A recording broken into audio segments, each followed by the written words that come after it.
Okay, yeah. So welcome to the talk about Kickstarting games in Finland and Kickstarting games in general too. I have my share of advice. I don't know whom it will help, but that's based on my own experiences. And so I will be talking about how do you do a Kickstarter in Finland where Kickstarter is not officially available, and that's not actually super tricky. We'll get into that soon. And then I'll talk about my own experiences. I've done few Kickstarters and even one successful one. So first, some disclaimers. The rules can change. So I take everything with a grain of salt, because when we did the last ones, they actually changed the rules like just before our Kickstarter, like how you can. I think they changed the rule that you had to have completed all your previous rewards before you can start a new Kickstarter, which makes facilitating very hard. And no one can tell you how to run a successful crowdfunding campaign in Kickstarter or any other platform, because it's just every project is so different, and like if you get advice from 10 people who have all run a successful crowdfunding, they all have very different and very contradicting advice. So there's really no like silver bullet or one right way to do it. And for all the tax stuff, always check with your accountant or with Vero in Finland, like make sure that this is like how I think it is and how I was told it is in Finland, but always double check with your accountant before doing anything. That's always good advice. And obviously if the accountant is not sure, then double check with Vero, but also with Vero it can be that they don't know either. It's still kind of new, and also might even depend on your campaign. Depends if you're running a Kickstarter for digital game or board game or so on. It's a bit different. So my background, I've been 16 years in the game industry now. I started with mobile games way before iPhone. Well, a couple of years before iPhone with the old Java mobiles. I founded two companies, Dicework Games and Random Potion. That's my current company. And I participated in 4 crowdfunding campaigns. First was Rhineland's PC version in IndieGoGo back in 2011. That did not go very well. We were looking for something like 20,000 and got maybe 2,000. Then when I was in Q Games, they did the couples board game. I was involved in that like a bit, not super much. And that was around 2015. And then Ignis Universia 2, the first time we tried was 2021 in summer, and second time when we finally were successful was in February 2022. So I have some experience, but I'm by far not, even in Finland, not the most experienced Kickstarter or crowdfunder. There's people who have plenty more experience too, but I can share with you what I know. And at least it's like semi-recent still.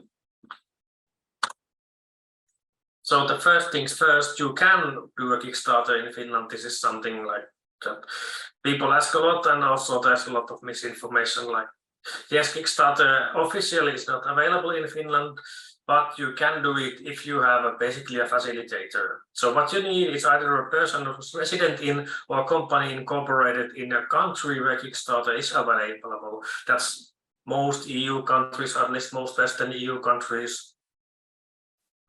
So if you have somebody who has an ID for another country, UK, France, well, actually not UK's EU, that's a bit more complicated. I'll come to that later, but France, Spain, Germany, whatever, Ireland, if they have ID for that country, they can basically help you run the Kickstarter. And nowadays the good thing is they don't really need to take much of a risk either. The only thing is that if you don't deliver your rewards, then they can't run another campaign. But if they're not somebody who would probably be running campaigns anyway, that's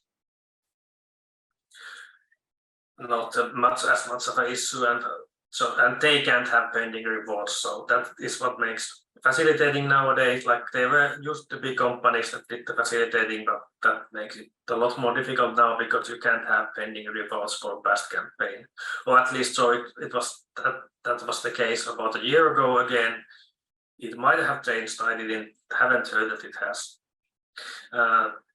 And if the facilitator is in the EU, you can actually use a Finnish bank account. So you can have somebody else facilitate the campaign officially, but you can still use your company bank account. That's fine. Even if the bank account does not have to be associated with the facilitator, so it doesn't need to be an employee or a partner or anything. It can be just basically anyone, as long as they are officially in the country you want to run the Kickstarter from. And then there's the option number 2. That's not a very good option, but it is a possible option that actually Kickstarter mentions on their website, is that basically you can incorporate in the US via this Stripe Atlas company. Stripe is the company that handles all the financial stuff for, like all the money stuff for Kickstarter, so they actually pay you the money and stuff, so they are pretty close to Kickstarter. We didn't do this, and obviously because if you incorporate in the US, then you legally have a company in the US with everything that entails. I don't know the details, but I just wanted to bring up that, like, if everything else fails, that is one option, but still maybe worth reconsidering, like if you want all that. So the first step, if you want to run a Kickstarter from Finland, is finding a facilitator. As I said, there used to be several companies doing this until Kickstarter changed the rules in 2021. Well, I think one of the most common is friends and family. They need to provide the ID, but that's pretty much it. If you have friends or family members living in a country where Kickstarter is available, and especially if it's in EU, then they don't even need to use their bank account. If they do need to use their bank account, then that's a bit trickier, because if your Kickstarter is successful and let's say they suddenly get $100,000 or whatever on their bank account, that might be a problem for them for the taxation.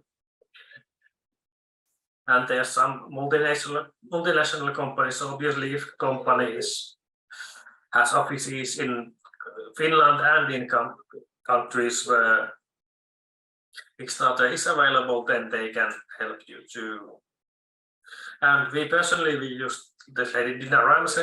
She has done a lot of board game Kickstarters, and she has her own marketing studio, I think mostly for board game marketing, but she also does the Kickstarter facilitation, at least from time to time. So, and working with her was a breeze, so I can definitely recommend her.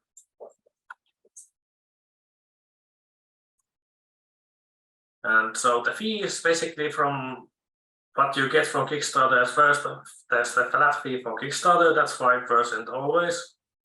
And then there's the Stripe, the payment platform, that takes 3 to 5%. So basically, you should make all your calculations with the assumption that you pay 10% from the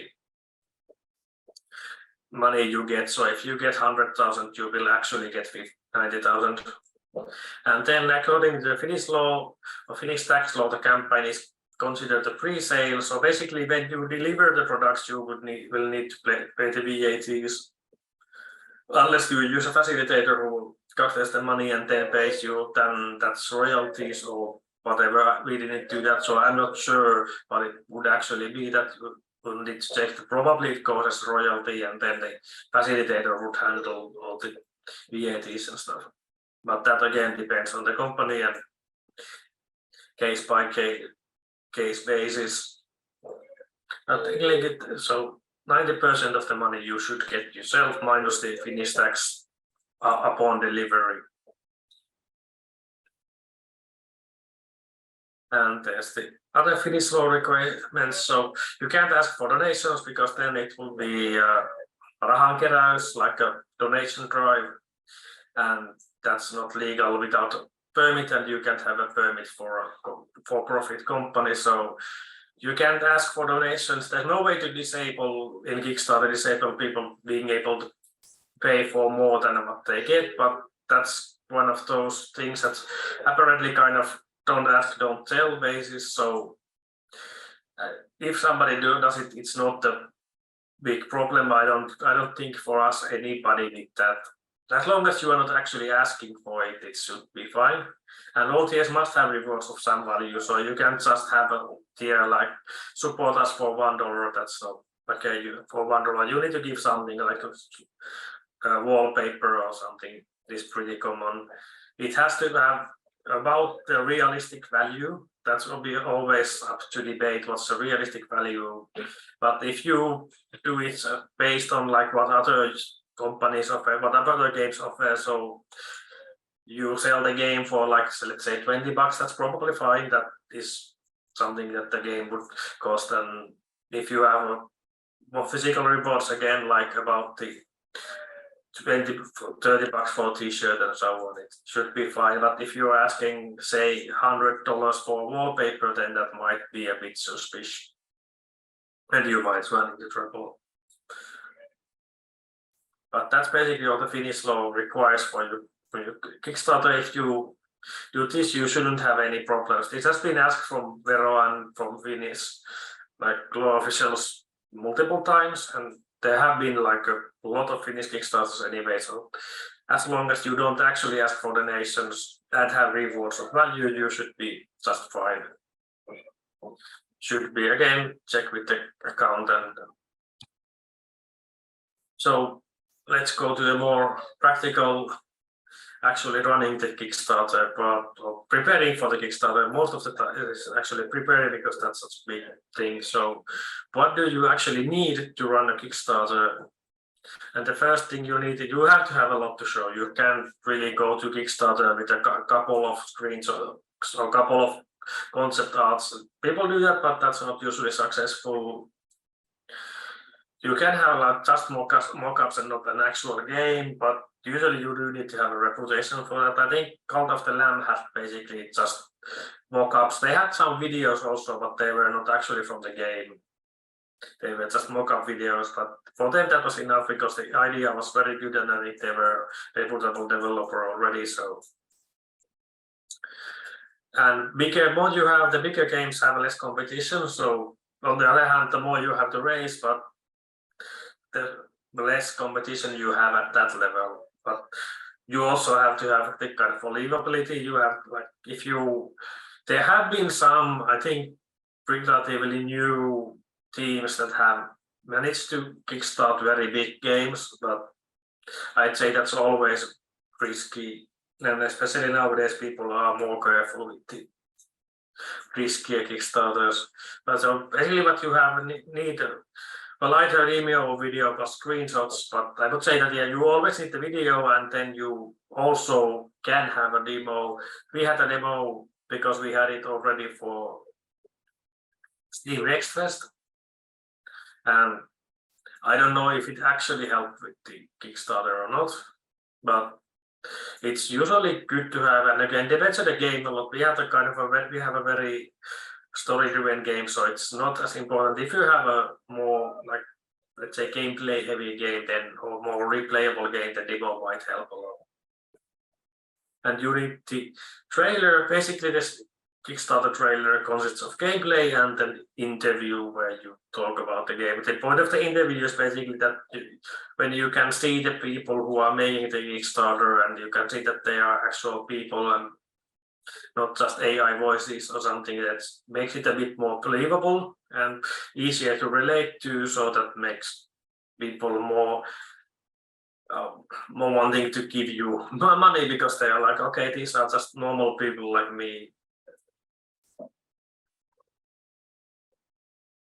And for the Kickstarter page, that's, well, takes a lot of time to make if you want to make it well, and you should, because that's the most important asset you have. So basically, Kickstarter pages are usually very art heavy.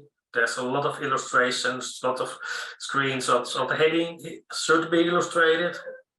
Then there should be a bunch of screenshots and concept art. So let's say like at least half of the Kickstarter page should be some kind of images. Of course, you should have a lot of, the more screenshots you have to show, the better, like different environments, different enemies, depending on the game, like as to show that you already have a lot of content. That's usually important. And of course, usually the good looking Kickstarter page makes you look more reputable, makes you look more trustworthy than a very crappy one. Yeah. question how much work is it really? Like people always say that running a Kickstarter is a lot of work, and they're not wrong. I'd say like it's just the Kickstarter part is couple of months of full-time work, especially for Finland, where you have to deal with like finding the facilitators and getting everything ready there. We need a lot of time for that, but for full-time work, it's probably a couple of months making the page and stuff, and the whole pre-Kickstarter marketing is not included here. So for that, that's a different piece altogether. I'll touch about it later. And the bulk of the work is upfront. So most of the work you will do beforehand. You will make the page, the trailer, the demo, everything you need, and also the marketing. Like the most important part of marketing is before the campaign is up. And during the campaign, most of the work is still more marketing. So you will be using social media to tell people about your game as much as possible. People will be asking probably some questions depending on how successful you are, but at least for us, that was like a few questions during the whole campaign. That's pretty manageable. But even during the campaign, you should have people, at least somebody who's always like on the call for the Kickstarter if there's something needed.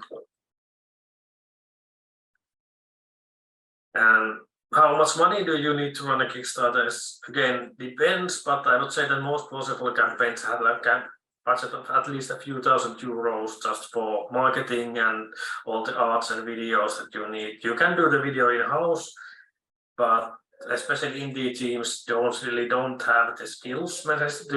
Maybe you do, that's good for you, but if you don't, it's probably a good idea to pay a good video editor to handle the Kickstarter trailer video and the top of the page video, because again, it's really the image of your game is so much better if your video looks professionally made. And then there's ads. It's very hard to be successful without paid ads nowadays. You need paid ads before the campaign and preferably also during the campaign, especially in the beginning and in the end. Very hard. Like few games are successful without using the paid ads. Again, I'll talk a bit more about those later. And again, this few €1,000 is just for the Kickstarter stuff. Obviously, you will need to have the game and everything beforehand. And the question of how to succeed is, well, again, everybody gives you a different advice. You have to figure out what works in your case, like what your team can do. I've noticed that especially one marketing company we worked with, who were originally the facilitators in the original Kickstarter, they wanted us to promise basically everything to the backers, like give this, give that, promise this, promise that. And yeah, sure, obviously it's better to promise more, but for small teams, small indie game studios, you also have to think about what you actually can promise, and remember that you need to fulfill the rewards too, so don't overpromise too much, and also find all the hidden costs. I think that's something that often bites people in the ass, that there are a lot of hidden costs, like switch keys are actually not free, unlike in other platforms. So if you promise switch keys, you have to remember that they cost money. You need to think about postage. You need to think about maybe if you have physical rewards, then you have to think about pre-ordering a few for yourselves just to see that they look okay, and possibly hiring people to help. That, like with manufacturing stuff, is especially very it takes a lot of time and possibly a lot of money. And there's always like, hey, what about this game? This game didn't have any of this, and this game didn't have any of this, but those are usually outliers. And often there's an explanation. Usually when somebody says, hey, about this game made a lot of money on Kickstarter and they didn't have this or that, and then you Google it a bit and then you find out that, okay, the person who made the game was a first timer, but they have a YouTube channel with 20 million subscribers or something. So usually there's always an explanation for these outliers, that they are not what they seem at first. So be careful when you look at these successful ones that seem like, oh, they are just first-time game developers and they didn't have this and they have a really simple base, like I can do this too, but usually there's a reason why they succeeded. Obviously, there's a few probably that have just gotten really lucky, gotten right place, right time, right game, but that's probably not going to be you. So, but you need is usually a good build and a good game and a lot to show. The rewards, well, the most popular reward will, I say almost always is the cheapest copy of the game, like the digital copy, like Steam key, for example. Euro $20, $15 Steam key is probably the one that's most popular. That's obviously understandable because that's what the people are kickstarting it for. Then there's the options of having early bird discounts, so probably they don't hurt, but we didn't see a discernible difference with the early birds. Like I don't think we always even sold all the early birds. And the other thing that I was surprised about is super expensive, like $1,000, $5,000 rewards. For us, I think the biggest one was 1,000, and we actually got a few of them. I was surprised that they were takers for even the most, even for us that we didn't have a big audience and a lot of fans. So there's usually it's a good idea to have some super expensive rewards because there seem to be always at least 1 or 2 takers, and that's already like that might already be a few thousand. And that's good for the algorithm. And for the physical rewards, I'd say that generally avoid giving physical rewards because they are very expensive to produce, and we are in Finland, so they are very expensive to ship. Sometimes you can get like that you can ship from somewhere else, and it's possible if you can find solutions like that, sure, but usually if you need to produce them yourselves and ship them from Finland, they will take a lot of time and cost a lot of money, be very expensive, so probably they are not worth the trouble.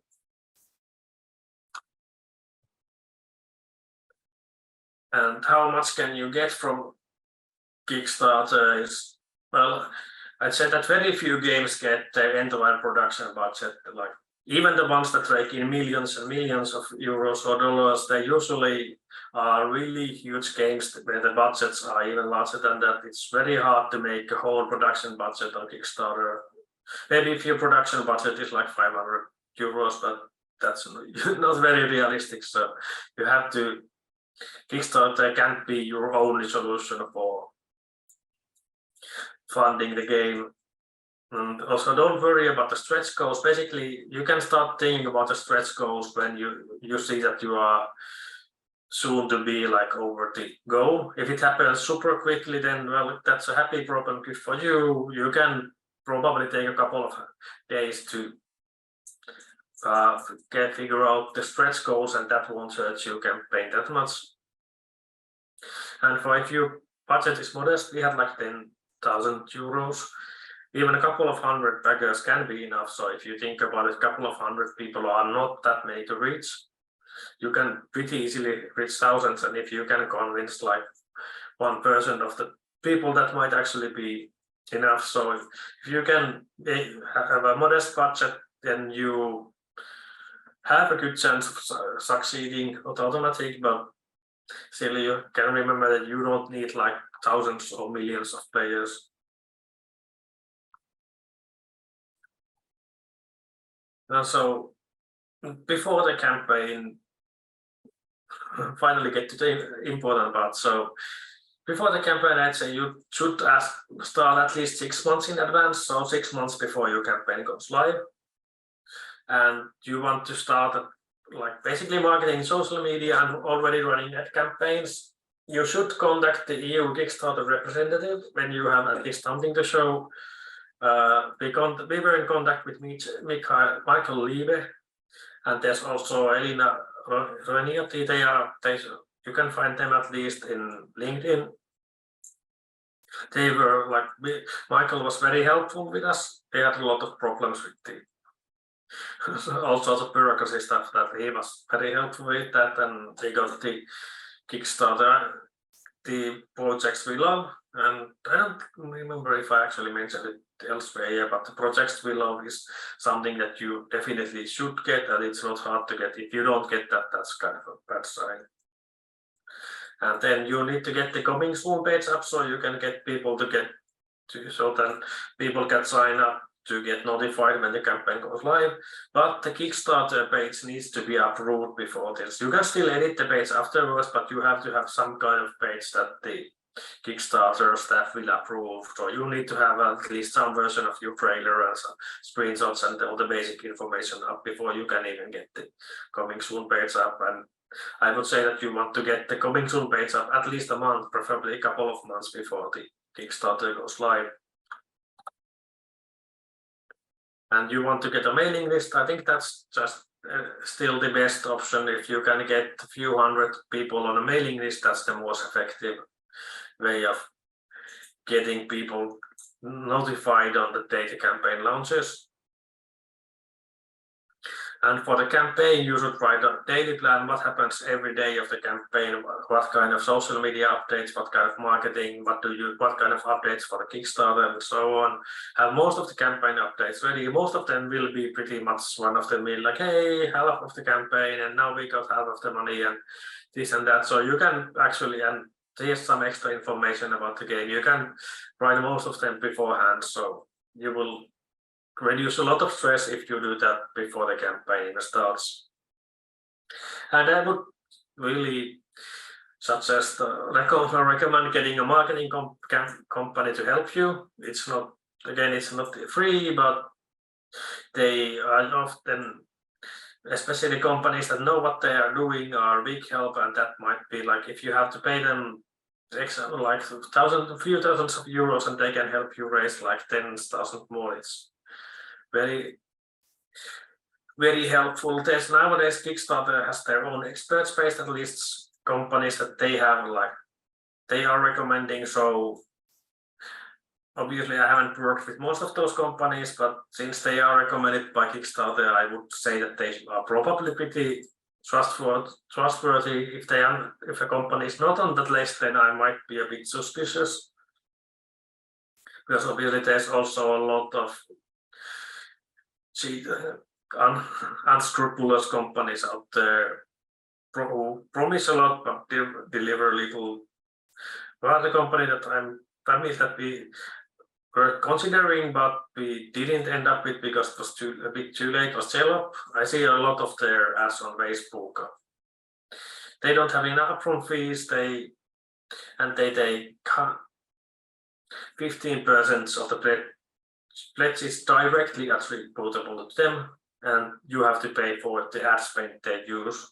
But they don't take every client. They do, I think, they only take clients that they see that probably will succeed in the campaign.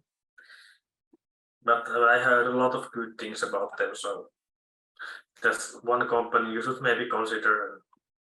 On the Kickstarter page, there's many others. Usually you can find, like, if you look at successful campaigns, especially if you look at successful campaigns that are similar to yours, like similar team size, similar kind of game, usually the campaigns do mention who did the marketing for them, so then you can just contact that company directly or ask the developers like what they thought about the marketing company. But definitely you should strive to get actual professional marketers to help you with the campaign. And social media, Twitter, but that was pre-Musk, was good for us. I don't know nowadays if it's how good it is with all the changes. I used a lot of hashtags like Visit Wednesday and Screenshot Saturday. Those were pretty effective. And a lot of people post this kind of show me what you got posts. Some of them are just other developers, some are journalists, some are even publishers. So you can find them pretty easily on Twitter. Follow these people who do that, follow others who follow them and who post them. And like always when you find one, just post about your game, say that you have a Kickstarter running or Kickstarter coming. That's a really good way to get pretty steady traffic for Kickstarter, and of course all the games are different, so test different sellers beforehand so you know what are the most effective ones for you. Reddit is said to be effective, but it needs a lot of time and effort. There's the Indie Sunday in one of the big gaming groups that I think somebody else, Chris, said that has been very good. And there's always the TikTok, but again, I don't have experience on TikTok, so I don't know. I can't offer much advice, but if you can get that running well, then that would be very effective, at least has been for some people. And again, like fitting the algorithm, like all the platforms, the Kickstarter has the algorithm that recommends projects for the visitors. So obviously, the more you sell, the better, the more it will show you project, and especially the first day is the most important. That's what everybody says. So basically, you want to have as many backers on the first day as possible. And you want to encourage your followers and friends and family and whoever, like every passerby on the street, to leave comments, because leaving comments is something that the algorithm likes. So if you don't get a sale, at least try to get a comment.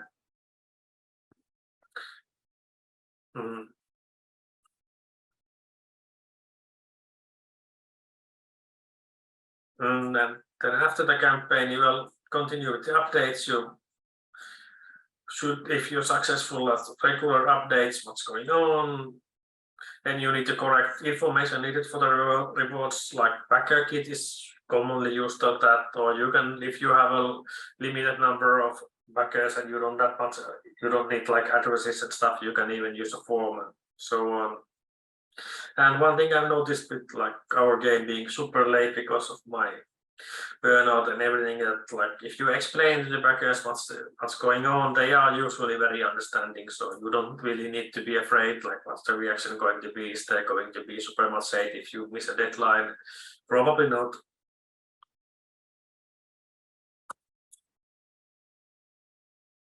And some other, like, even if you don't succeed in the Kickstarter or you don't get that much money, there's still some other advantages that we noticed. Like, it's a very good funnel for getting wish lists. So if you have a Steam page, and you definitely, I think this is obviously, but if you are going to be on Steam, you should have your Steam page by the time you go to Kickstarter, because yeah, you will have a chance to get a lot of more attention and get a lot more wish lists. And we also got some contacts from publishers, even some that had previously said no. So also that's one way to maybe even get a publisher if you have especially if you have a successful Kickstarter. So I think some companies actually do, what they do is basically they go to Kickstarter and try to get a very small amount of money, and then they use that exposure that they get from that to vie for a publisher deal. It is a bit risky but doable tactic. And then there's IndieGoGo. I just wanted to mention, so that's the alternative that you don't need a facilitator. IndieGoGo is available in Finland, but they have a fraction of Kickstarter's user base. There's the 100% algorithm, so they emailing somebody on IndieGoGo doesn't help much because they don't really do like handpick stuff. And we actually got an email from them during our campaign, like, hey, do you want to do an IndieGoGo next, like blah blah blah, and we did, but we got no extra visibility. We basically got no visibility from IndieGoGo. Obviously we didn't do much marketing at that point because it was almost immediately after the Kickstarter, so we were pretty exhausted, but basically we got no sales from IndieGoGo. I know that like for some bands at least it has been a pretty good platform. Might be that like outside of games it's really better, and again, you don't need a facilitator, so that's a bonus. And for smaller projects, it might be more viable for. But in my experience, I haven't had much successful at IndieGoGo. Yeah, and that was actually everything I got for the talk. So basically, if anybody has questions, you're free to ask